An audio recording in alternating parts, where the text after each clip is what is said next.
Hello guys! So for today's video, magluluto tayo ng glutinous rice flan. Super easy lang gawin at swak na swak sa budget, kaya kung gusto nyo rin gumawa ay follow lang ang aming recipe. At ayan na nga, ang unang-unang step ay mag-caramelize tayo ng sugar. Maglagay lang kayo ng any amount ng sugar sa inyong lanera. Mas marami, mas better.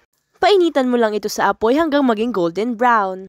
At ito naman ang mga ingredients na gagamitin natin guys. Ito na nga at nagsala na ako ng 2 cups ng malagkit powder. At sumunod naman ay kakailanganin natin ng 3 itlog. Ito naman ay hiniwalay ko na nga ang egg whites at egg yolk. Egg yolk lang ang gagamitin natin guys. 3 egg yolks to be exact sa ginamit ko. 3 egg yolks lang ang ginamit ko guys dahil 4 na lanera lang naman ang ginawa ko.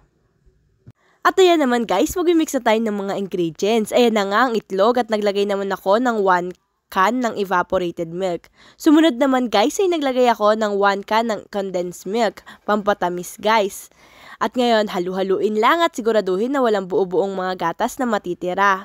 Mix lang guys at ayan na nga, nag-measure na nga ako ng coconut milk. Maglagay kayo guys ng 1 3/4 cups of coconut milk. At ito na nga ang ating sinalan na 2 cups of malagkit powder guys. Halu-haluin nyo lang siya hanggang sa wala na kayo makitang buo-buo. Mix lang guys. Huwag nyo hahayaan na may matirang mga buo-buo kasi baka makaapekto ito sa mixture ng ating butter. Kaya naman guys, mix lang. At ayan na nga guys, after nating mag-mix ng ating mga ingredients, isasalain natin at lalagay natin sa lanera ang ating butter. Sasalain natin ang ating butter para naman kung sakaling may mga natirang mga buo-buong malagkit powder ay hindi ito makaapekto sa texture ng ating glutinous rice flan. Ipagpatuloy nyo lang ang ginagawa nyo hanggang sa mapuno nyo lahat ng lanera na gusto nyo lagyan.